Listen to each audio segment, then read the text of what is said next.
pemirsa, Anas Urbaningrum, terdakwa kasus gratifikasi proyek Hambalang, kembali menjalani sidang hari ini. Dan agenda sidang hari ini adalah pledoi atau nota pembelaan.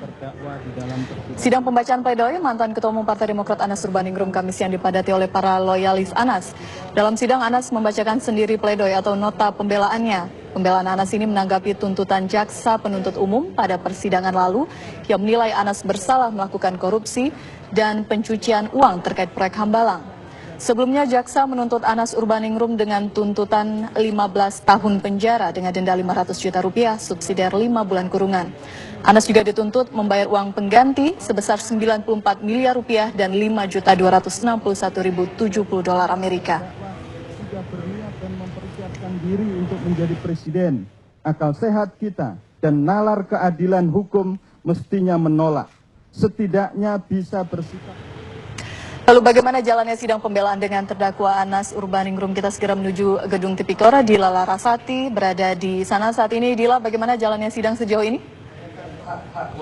Ya, Vira dan juga pemirsa, ini masih berlangsung sidang dengan terdakwa Anas Urbaningrum untuk kasus dugaan korupsi proyek Hambalang, di mana masih dibacakan nota pembelaan atau pledoi oleh Anas sendiri sebanyak 80 halaman. Di mana tadi di awal-awal pembacaan nota pembelaan, Anas mengucapkan terima kasih kepada seluruh pihak yang berkaitan dengan kasusnya, termasuk juga kepada hakim, jaksa, tim pengacara, ataupun rekan-rekan media yang selama ini memberitakan, baik dengan pemberitaan objektif ataupun juga dengan pemberitaan negatif. Dan Anas juga mengatakan bahwa inilah persidangan berkualitas, di mana hakim ketua Haswandi dan juga hakim anggota lainnya bisa bersikap dengan tegas saat menanyakan beberapa pertanyaan ke saksi-saksi yang sudah dihadirkan.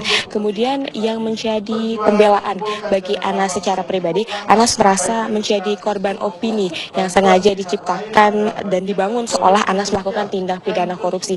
Ini berkaitan dengan gratifikasi yang didakwaan kepada Anas, di mana Anas didakwa menerima sebuah mobil Toyota Harrier bernomor polisi P15 AUD senilai 670 juta rupiah, di mana menurut jaksa KPK ini tetap dikatakan gratifikasi karena seluruh proses penerimaan mobil sampai surat menyuratnya baru selesai pada bulan November 2009, di mana setelah Anas dilantik menjadi anggota Dewan Perwakilan Rakyat pada Oktober 2009. Sementara yang menjadi klaim dari pribadi Anas sendiri bahwa ia menerima mobil ini pada 12 September 2009, artinya sebelum menjadi anggota DPR. Dan terkait dengan penerimaan mobil ini, sebenarnya sudah dikatakan oleh Anas Urbaningrum bahwa ini bukanlah diterima, melainkan ia beli sendiri melalui pembayaran cicil, di mana ia mendapatkan uang sebesar 250 juta rupiah dari Presiden Susilo Bambang Yudhoyono saat ia menjadi juru bicara terbaik pada saat dalam pemilihan presiden.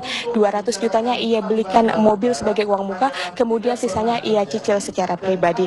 Lalu Anas pun dalam pembelaan ataupun nota pledoi hari ini menampik dikatakan melakukan obstruction for justice, di mana pemirsa, obstruction for justice ini adalah sikap untuk mengarahkan kesaksian para saksi yang dihadirkan. Anas menampik dikatakan mengarahkan kesaksian para saksi karena Anas mengatakan bahwa bukankah saksi-saksi yang dihadirkan ini dipanggilnya oleh jaksa KPK, bukannya dari pihak Anas ataupun juga tim pengacara. Anas pun memprotes terkait dengan jumlah saksi meringankan yang diperbolehkan dipanggil oleh pihaknya, karena semula sesuai dengan kesepakatan Anas diperbolehkan memanggil ataupun menghadirkan saksi yang meringankan sebanyak 30 orang. Namun nyatanya seiring berjalannya persidangan ini hanya 6 orang saksi meringankan saja yang diperbolehkan dihadirkan oleh Anas dalam persidangan kasusnya ini. Sementara saksi-saksi yang dihadirkan oleh jaksa penuntut umum KPK berjumlah 91 orang.